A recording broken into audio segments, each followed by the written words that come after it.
मायके का अधूरा बचपन ससुराल में हुआ पूरा। तेरी हिम्मत कैसे हुई मेरी बेटी के लिए निकला हुआ दूध पीने की? यहाँ दूध के पैसे तेरा बाप नहीं दे रहा। चोरी करके दूध पीती है चोरनी।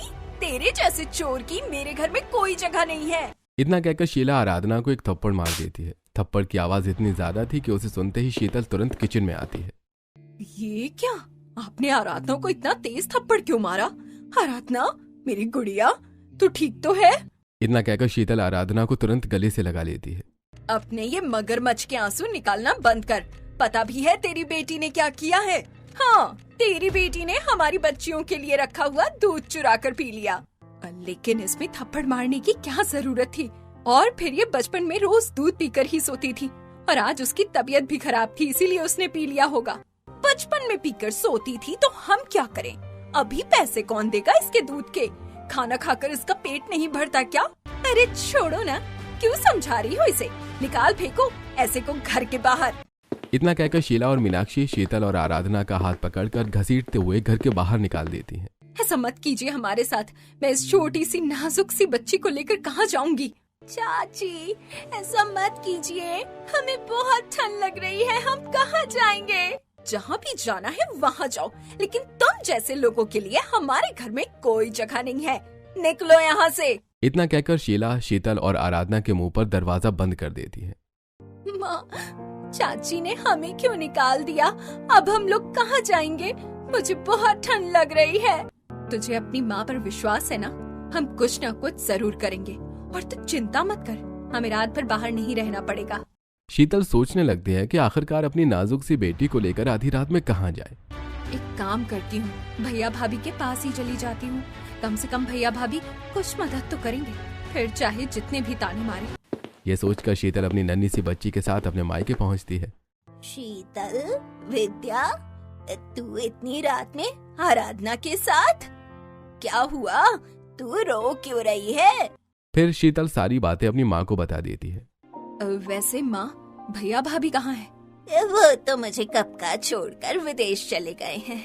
किसी महीने पैसे भेज देते हैं और किसी महीने मुझे भूखा मरने के लिए छोड़ देते हैं। इस तरह शीतल अपनी माँ से बात करती है और फिर रात होने की वजह से तीनों जैसे तैसे सो जाते हैं। फिर अगली सुबह, माँ, मुझे बहुत भूख लगी है, आपने खाना नहीं बनाया क्या? मुझे तो इतनी तेज बुखार है कि मैं क्या ही कहूँ। वैसे तुम लोग मेरी चिंता मत करो। ये सारी चीज देखकर शीतल मनी मन फैसला लेती है। बस बहुत हो गया रोना धोना। अब मुझे माँ होने के साथ साथ अपनी माँ की जिम्मेदारी भी संभालनी होगी। एक तरफ मेरी बेटी है और दूसरी तरफ मेरी। मैं दोनों में से किसी को भी नहीं छोड़ सकती। अब मैं काम करके खुद अपना घर चलाऊंगी। ये फैसला लेने के बाद शीतल रोज काम करने के लिए बाहर जाने लगी और गंगा की तबीयत खराब होने की वजह से आराधना को अपना बचपन अधूरा छोड़कर घर की जिम्मेदारियां और अपनी पढ़ाई सारी चीजें एक साथ संभालनी पड़ती थी और इन्हीं मुसीबत जिम्मेदारियों के साथ वो बड़ी होती है। ये तो बहुत बड़ी खुशखबरी है कि मेरी बेटी पूरे स्कूल में टॉप की है। हाँ माँ, मैं बहुत ज्यादा खुश हूँ। आखिरकार मैंने अपनी पढ़ाई पूरी कर ली। अब बस कॉलेज करना है, फिर मेरा सपना पूरा हो जाएगा। बेटी देख, तुझे स्कॉलरशिप मिलने के बावजूद हम तुझे कॉलेज की पढ़ाई नहीं करवा सकते। तू जानती है, अगर तू कॉलेज चली गई तो घर कौन संभाल लेगा? सारी जिम्मेदारियां कौन निभाएगा? ये सारी बातें सुनकर आराधना रात में इमोशनल हो जाती है और फिर शीतल से कहती है, माँ, आप चिंता मत कीजिए, मैं हूँ ना आपकी बेटी। जब मैंने अपनी जिम्मेदारियां निभाने के लिए अपना बचपन अधूरा छोड़ दिया तो सपने क्या चीज है? मैं जिस तरह बचपन में अपनी जिम्मेदारियां निभाती थी उसी तरह अभी भी निभाऊंगी। इस तरह आराधना अपने परिवार की मजबूरियों और जिम्मेदारियों को मद्देनजर रखते हुए अपनी पढ़ाई छोड़ने का फैसला लेती है। फिर अगले दिन सुबह 5 बजे। इतनी ठंड लग रही है, लेकिन सुबह उठना ही पड़ेगा क्योंकि ऑफिस भी जाना है। अगर लेट हो गई तो सैलरी कट जाएगी। ये सोचकर आराधना कांपते हुए जैसे तैसे उठती है और फिर घर का सारा काम करती है। झाड़ू पोछा और घर की साफ सफाई करते 8 बज गए। अब जल्दी से नाश्ता बनाकर स्कूल के लिए निकलती हूँ। फिर आराधना तुरंत चूल्हे पर नाश्ता बनाने लगती है। तभी उसे उसके बचपन की सहेली का फोन आता है। ओए, आ रही है ना? कहाँ? अरे तुझे नहीं पता क्या, हमने 12th पास किया है, इस वजह से स्कूल की तरफ से सभी ट्रिप पर जा रहे हैं। ज्यादा नहीं, 1000 रुपए ही लगेंगे। 1000 रुपए? लेकिन इसमें तो मेरे पूरे घर का राशन आ जाएगा। नहीं नहीं, मैं नहीं जा सकती। अरे लेकिन क्यों? सिर्फ 1000 रुपए की ही तो बात है। तू बचपन से ट्रिप पर नहीं जाती थी, ये हमारा लास्ट ट्रिप होगा स्कूल का। चलना यार प्लीज। देख, मैं भी ट्रिप पर आना चाहती हूँ, लेकिन तू मेरी मजबूरी समझ। तू तो मुझे बचपन से ही जानती है, तुझे पता ही है कि बचपन से ही मुझ पर इतनी जिम्मेदारियाँ पड़ी हैं कि मेरा बचपन अधूरा रह गया है। लेकिन इसके बावजूद मैं चाह कर भी तुम लोगों के साथ ट्रिप पर नहीं आ सकती। जिद मत कर। आराधना की बातें सुनकर श्रेया उदास होकर फोन रख देती है। ना जाने भगवान ने मेरे साथ ही ऐसा क्यों किया। मुझसे मेरा बचपन भी छीन लिया और बड़े होते होते मेरी सारी खुशियाँ भी। खैर, अब जल्दी से स्कूल जाती हूँ, वरना वहाँ पर भी डांट पड़ेगी। ये सोचकर आराधना जल्दी जल्दी नाश्ता और खाना बनाकर नर्सरी के बच्चों को पढ़ाने के लिए स्कूल पहुँचती है। ये क्या, आज आप भी लेट आई हैं? अगर टीचर्स ही लेट आएंगे तो बच्चे क्या सीखेंगे? मेरी बस छूट गई थी, इस वजह से थोड़ी देर हो गई है, लेकिन आइंदा ऐसा नहीं होगा। एक तो हमने तुम्हारी मजबूरी समझकर तुम्हें कम पैसों पर रखा है, वरना इतनी कम उम्र में अगली बार से लेट हुई तो तुम इस जॉब से हाथ धो बैठोगी। नहीं नहीं, आइंदा ऐसा बिल्कुल भी नहीं होगा, मैं ध्यान रखूंगी। इतना कहकर आराधना छोटे बच्चों को पढ़ाने के लिए क्लासरूम में चली जाती है। फिर पूरे दिन पढ़ाकर शाम के 4 बजे घर लौटती है। अरे आ गई बेटी, तू टिफिन नहीं लेकर गई थी तो तूने खाया क्या? माँ, वो राशन ज्यादा नहीं था, इस वजह से मैं टिफिन नहीं ले गई। आप चिंता मत कीजिए, मैंने बाहर से बिस्किट लेकर खा लिया था।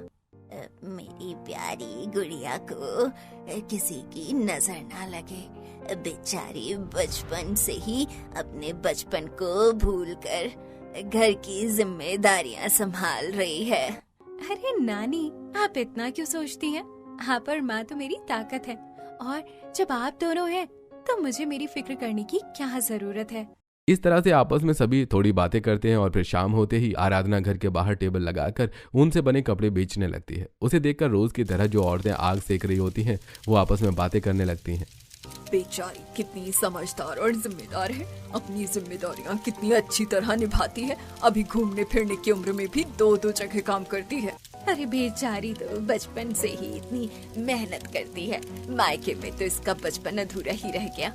भगवान करे इसे अच्छा ससुराल मिले। इस तरह आस पड़ोस के लोग आराधना की तारीफ किया करते थे और आराधना दिन रात मेहनत करती, घर की जिम्मेदारियां और बाहर का कामकाज संभालते संभालते अपने बचपन और अपने सपनों को भूल जाती है। वहीं दूसरी तरफ तेरी इन्हीं हरकतों की वजह से मुझे लगता है कि हमारे घर बहू नहीं आ पाएगी। मैंने कौन सी हरकतें की हैं? और वैसे भी अगर एक दिन ऑफिस से देर से घर आने से आपको इतनी प्रॉब्लम है तो मैं कुछ नहीं कर सकता। अरे छोड़ो इसे समझाना बेकार है। अब देखो मैं कैसे इसकी अकल ठिकाने लगाता हूँ। 2-3 दिन में इसकी शादी करवा देते हैं, फिर आएगी इसे अकल। ठीक है, अगर 2-3 दिन में आपको कोई लड़की मिलती है तो करवा दीजिए मेरी शादी, मुझे कोई दिक्कत नहीं है। आप जहाँ कहेंगे वहाँ शादी कर लूंगा। इतना कहकर रोहित अपने कमरे में चला जाता है। ये क्या कह दिया आपने उसे? अब हम 2 दिन के अंदर अपने घर की बहू बनने लायक एक अच्छी लड़की कहाँ से ढूंढेंगे? आप टेंशन मत लीजिए माँ, लड़की ही तो ढूंढनी है, एक अच्छी लड़की जल्द मिल जाएगी। अभी मैं खाना निकाल देती हूँ, सब खाना खा लीजिए। हाँ, और फिर कल राजू का एडमिशन करवाना है स्कूल में। अरे हाँ, इतनी इम्पोर्टेंट बात कैसे भूल सकती हूँ। मैं भी जाऊंगी अपने पोते का एडमिशन करवाने। इसके बाद सभी खाना खाते हैं और अगले दिन कविता अनामिका के साथ राजू का एडमिशन करवाने प्रिंसिपल ऑफिस पहुंचती है। मेरे बेटे राजू का एडमिशन करवाना है स्कूल में। अरे ये तो बहुत ही अच्छी बात है, आप बैठिए, एडमिशन फॉर्म भरिए, मैं राजू को क्लास में भिजवा देता हूँ। प्रिंसिपल एक कॉल करता है जिसे आराधना तुरंत प्रिंसिपल ऑफिस में आती है। सुनो, ये यूकेजी का बच्चा है, तुम इसे अपने साथ क्लास में ले जाओ। न्यू एडमिशन है इसलिए अच्छी तरह सारी चीजें समझाकर पढ़ाना। ठीक है, मैं इसे अभी अपने साथ ले जाती हूँ। आराधना राजू को अपने साथ क्लासरूम में ले जाती है। इतनी कम उम्र की लड़की को काम करता देखकर कविता प्रिंसिपल से पूछ बैठती है। ये तो दिखने में काफी छोटी लगती है, आपने इसे काम पर कैसे रख लिया? देखिए, ये सब तो मुझे नहीं पता, लेकिन ये मेरे सामने बहुत गिड़गिड़ाते हुए काम मांग रही थी, तो फिर मैंने इसे छोटे बच्चों को पढ़ाने का काम दे ही दिया। आप ये सब छोड़िए, फॉर्म भरिए। फिर कविता फॉर्म भरती है और राजू का एडमिशन करवाकर वापस अपने घर लौट जाती है। वहीं दूसरी तरफ आराधना स्कूल में पढ़ाने के बाद घर जाकर अपना काम करती है और फिर शाम को दुकान लगाती है। एक तो ठंड जाने का नाम नहीं ले रही है और यहाँ ग्राहक आ नहीं रहे, अलग मुसीबत है। जल्दी से ये सारी चीजें बिक जाएं और मैं घर जाकर खाना बनाऊं। वहीं दूसरी तरफ आप लोगों ने कहा था अगर मैं स्कूल जाऊंगा तो आप लोग मुझे बाहर खिलाने लेकर जाएंगे। अरे तो हम कहाँ मना कर रहे हैं, चलो आज हम पूरा परिवार मिलकर बाहर चलते हैं, कुछ खा पी कर आराम से आएंगे। फिर पूरा परिवार राजू की जिद की वजह से खाना बाहर खाने निकलता है। तभी कविता की नजर आराधना पर पड़ती है। अरे ये तो वही लड़की है जिसे हमने स्कूल में देखा था, है ना? हाँ, ये तो वही है। इतनी कम उम्र में ये इतना सारा काम करती है। हाँ वो तो है, क्यों ना हम इसे ही अपने घर की बहू बना ले। वैसे भी 2-3 दिनों में इससे ज्यादा समझदार, सुशील, सुंदर और जिम्मेदारियों को समझने वाली लड़की हमें कहाँ मिलेगी। फिर अगले दिन जल्दबाजी में कविता रिश्ता लेकर जाती है। देखिए, ये तो हमारा सौभाग्य ही होगा कि आप जैसे इतने खानदानी लोगों के घर हमारी बेटी की शादी होगी। लेकिन हम पहले ही बता दें कि ना ही हम दहेज दे सकते हैं और ना ही शादी में ज्यादा खर्च कर सकते हैं। तो आपसे दहेज मांग कौन रहा है? हमें तो बस आपकी बेटी पसंद है। अगर आपको यह रिश्ता मंजूर हो तो मैं जल्द से जल्द तारीख निकलवाता हूँ। अभी इसकी उम्र ही क्या है? देखिए, हमें पता है कि आपकी बेटी की उम्र भी ज्यादा नहीं है, लेकिन आप चिंता मत कीजिए, हम आपकी बेटी को किसी भी चीज की तकलीफ नहीं होने देंगे। भगवान की कृपा से इतना अच्छा रिश्ता बिना ढूंढे खुद चलकर आया है, इसका इनकार करना सही नहीं होगा। ये सोचकर शीतल शादी के लिए हाँ कर देती है और फिर शादी की तैयारियां शुरू हो जाती हैं। फिर एक दिन, आराधना, तेरी शादी होने वाली है और तूने मुझे बताया भी नहीं। यार, सारी चीजें इतनी जल्दी में हो रही हैं कि क्या ही बताऊं। वैसे तू इतनी जल्दी शादी क्यों कर रही है? पहले ही तेरा बचपन अधूरेपन के साथ बीता है और अब इतनी जल्दी शादी। शादी के 2-3 दिन तो बहुत अच्छे होते हैं, सबका ध्यान मिलता है, लेकिन आगे की जिंदगी बहुत मुश्किल होती है। इस तरह से श्रेया आराधना को सारी बातें समझाती है। फिर आराधना सब्जी लेकर घर लौटती है। हे भगवान, मेरा बचपन तो अधूरा ही रह गया। बचपन से ही जिम्मेदारियों के बोझ तले दब गई। लेकिन अगर अब मुझे अच्छा ससुराल नहीं मिला तो मेरा क्या होगा? और इस तरह एंड मोमेंट पर शादी के लिए इनकार भी नहीं कर सकती। हे भगवान, आप सब संभाल लेना। श्रेया की बातें सुनकर आराधना बहुत ज्यादा डर गई थी, लेकिन फिर भी शादी के लिए मना न कर पाने की वजह से कुछ दिनों में आराधना की शादी रोहित के साथ सीधे सादे सिंपल तरीके से हो जाती है। फिर गृह प्रवेश के वक्त, बहू अपने दाहिने पैर से गृह प्रवेश करके अपने ससुराल में अपने शुभ कदम रखो। क्या हुआ भाभी, क्या सोच रही हैं? गृह प्रवेश करने का मन नहीं है क्या? नहीं, ऐसी बात नहीं है। दरअसल मैं वो अरे देवरानी जी, आप देवर जी की बात को सीरियस मत लीजिए, वो मजाक कर रहे हैं, मुझे भी परेशान करते हैं। इसी तरह थोड़ी बहुत हंसी मजाक के साथ आराधना गृह प्रवेश करती है और फिर जब सोफे पर बैठती है तो उसके हाथों से सोफे पर रखा शो पीस जमीन पर गिर जाता है। मुझे माफ कर दीजिए, ये गलती से हो गया, इसमें मेरी गलती नहीं है। अरे बहू, ये क्या कर रही हो? इतना घबरा क्यों रही हो? गलती से ही तो गिरा है और फिर ये टूटा भी नहीं है। हाँ बहू, अगर ये टूटा होता तो भी कोई बात नहीं थी, लेकिन इसे तो कोई नुकसान भी नहीं पहुंचा। इसके बावजूद तुम इस तरह से माफी मांग रही हो। अरे तुम घबराओ मत, सब ठीक होगा।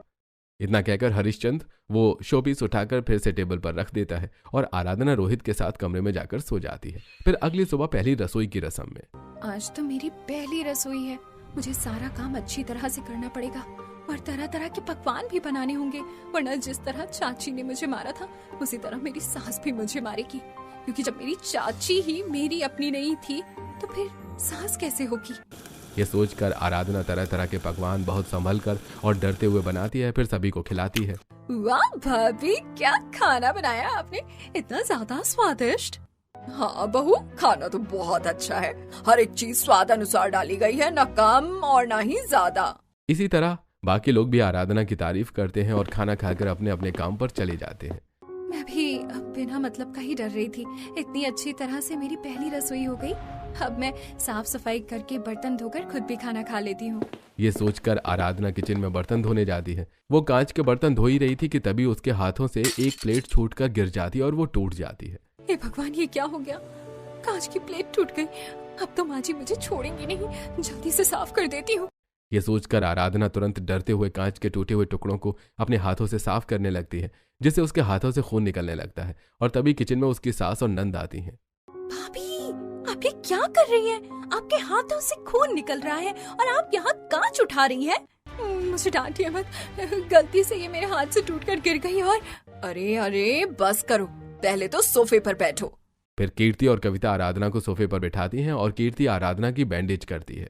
बहू, जब भी तुझसे कोई छोटी से छोटी गलती भी होती है तो तू इतना घबरा क्यों जाती है? ऐसी गलतियां तो सबसे होती हैं। दरअसल मेरे मायके में जब भी मुझसे छोटी से छोटी गलतियां होती थी तब मेरी चाची। तेरी हिम्मत कैसे हुई परफ्यूम की बोतल नीचे गिराने की? लेकिन चाची, परफ्यूम की बोतल ही तो नीचे गिरी है, टूटी थोड़ी है। तो तू क्या चाहती है? बोतल टूटने के बाद हम तुझे बोल कर क्या करेंगे? तेरी माँ तो यहाँ हमें परफ्यूम के पैसे देगी नहीं। हाँ, सही बात है। जो खुद हमारे टुकड़ों पर पलती है वो हमारे पैसे कैसे दे सकती है? और इसीलिए इसकी सजा तुझे मिलेगी। इतना कहकर शीला और मीनाक्षी आराधना को स्टोर रूम में चूहों के बीच अंधेरे में बंद कर देती है। यहाँ कितना सन्नाटा है और चूहों की आवाज भी आ रही है। मुझे बहुत डर लग रहा है, कोई मुझे इस कमरे से बाहर निकालो। इस तरह आराधना रोते हुए पूरी रात भूखे अंधेरे कमरे में बंद रहती है। इस तरह मुझे छोटी छोटी गलतियों पर इतनी बड़ी सजा दी जाती थी। माफ कर दे बहू, मुझे पता नहीं था कि तेरे बचपन में ही तुझ पर इतने जुल्म हुए हैं। लेकिन भले ही तेरे मायके में तेरा बचपन दुखमय रहा हो, पर ससुराल में नहीं। इसीलिए यहाँ पर तू इस तरह डरा मत कर। कविता की बातें सुनकर आराधना चुप हो जाती है और फिर घर के कामों में लग जाती है। इसी तरह अगले दिन रात को इस पूरी दुनिया में एक तुम ही हो जिसे मेरा सारा सीक्रेट पता है, मेरी सीक्रेट डायरी। वो अपनी डायरी में कुछ लिख रही होती है कि तभी उस वक्त रोहित कमरे में आता है।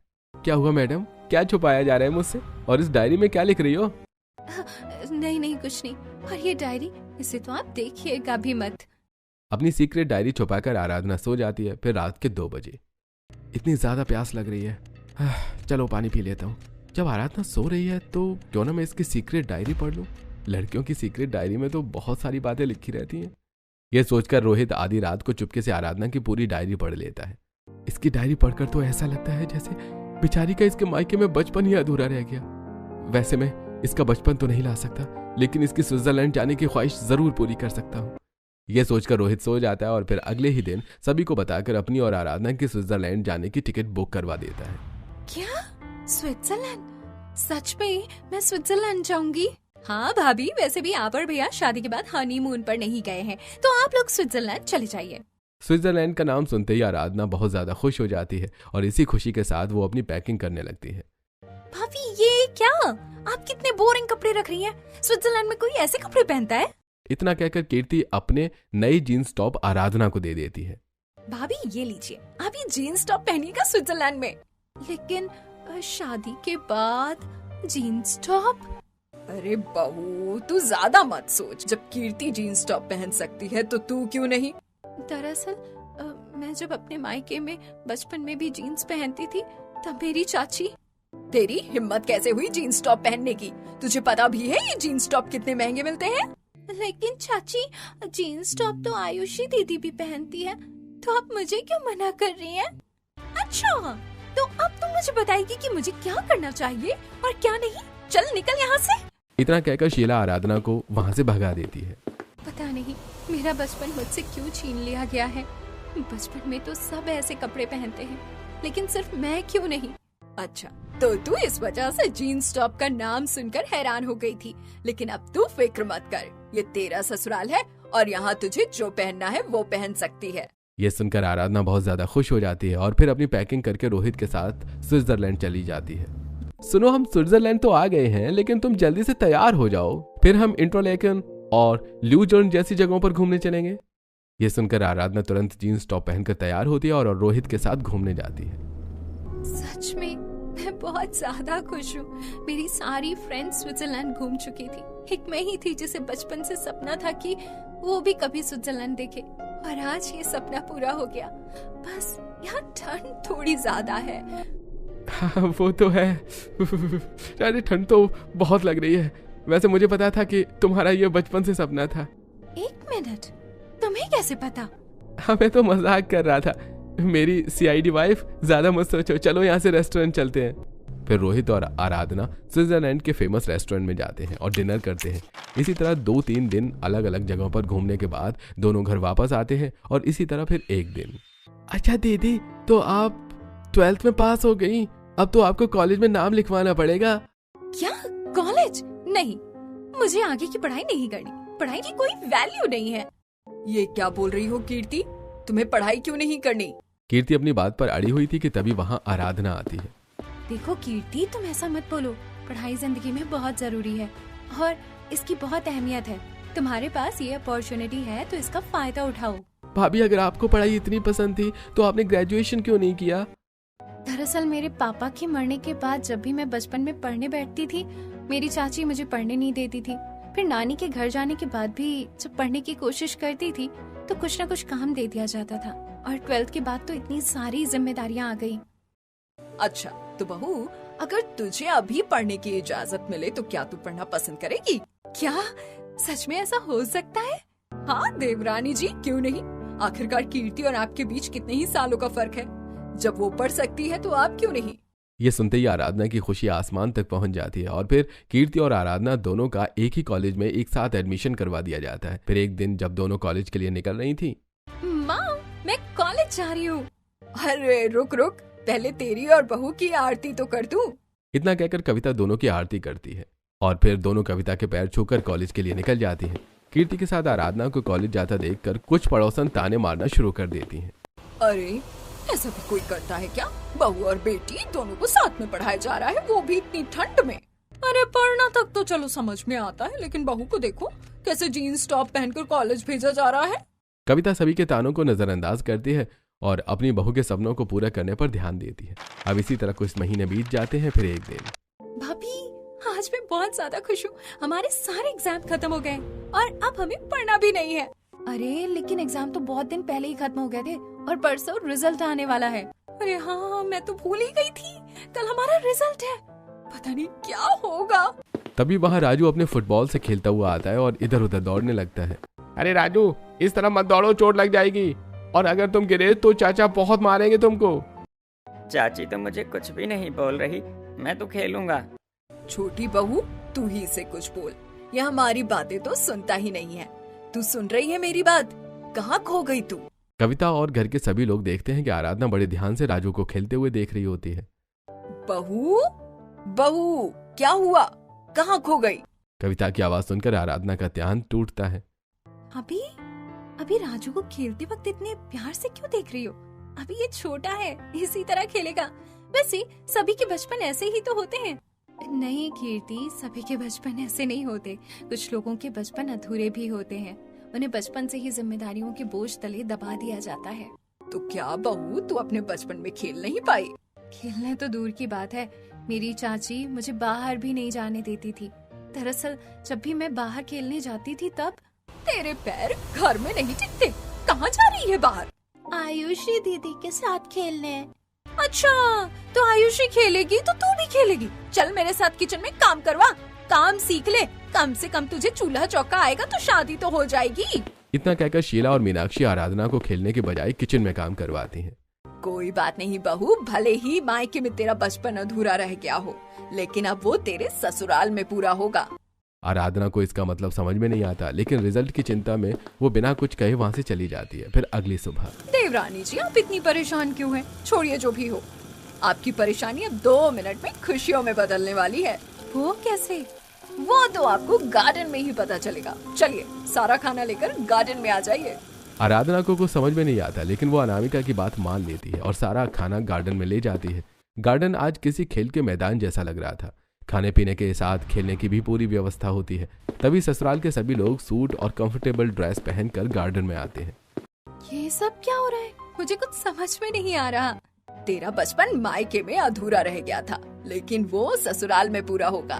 तू बचपन में नहीं खेल पाई, लेकिन आज हम सब मिलकर खेलेंगे। परिवार के बाकी लोग भी बहुत ज्यादा खुश हो जाते हैं और फिर पूरा परिवार मिलकर कबड्डी खेलना शुरू करता है। और ये सब देखकर आस पड़ोस की औरतें बालकनी में खड़ी होकर देख रही होती हैं। अरे बहू को कॉलेज भेजो, जीन्स टॉप पहन आओ, वो सब कम था क्या जो बहू के साथ कबड्डी खेल रहे हैं? हाँ तो अच्छी बात है ना, कम से कम आराधना के ससुराल वाले उसके मायके के अधूरे बचपन को तो पूरा कर रहे हैं। ये सारी बातें देखकर आसपास की सासें ताने मार रही होती हैं, वहीं दूसरी तरफ बहुएं तारीफ करती हैं। कबड्डी खेलकर तो थक गए, चलो अब ऊनो खेलते हैं। हाँ, और फिर बैडमिंटन खेलेंगे। फिर पूरा परिवार खाते पीते बैडमिंटन और हाइड एंड सीक खेलते हैं। इस तरह पूरा दिन खेल कूद में बीत जाता है। फिर रात को अरे इन बच्चों के चक्कर में तो आज खेलकर बचपन की पुरानी यादें ताज़ा हो गई। तभी आराधना को रिजल्ट याद आता है और ऑनलाइन वेबसाइट पर रिजल्ट देखती है और हैरान रह जाती है। बहुत अच्छे नंबरों से पास हुई होती है। वाह भाभी, हम दोनों पास हो गए। हाँ, मुझे तो विश्वास ही नहीं हो रहा है। अब कुछ दिनों में मैं भी ग्रेजुएट हो जाऊंगी। बहू, अगर विश्वास नहीं हो रहा तो विश्वास कर ले, क्योंकि तू पास हो गई है। ये सब कुछ आप लोगों की वजह से ही हुआ है। भले ही मेरे मायके में मेरा बचपन अधूरा रहा हो, लेकिन ससुराल में वो पूरा हो गया। आप लोगों ने मेरी हर छोटी छोटी चीज का ध्यान रखा है। सच में भगवान के घर देर है लेकिन अंधेर नहीं। इसके बाद आराधना सभी का आशीर्वाद लेकर सबके गले मिलती है और खुशी खुशी अपने ससुराल में रहने लगती है।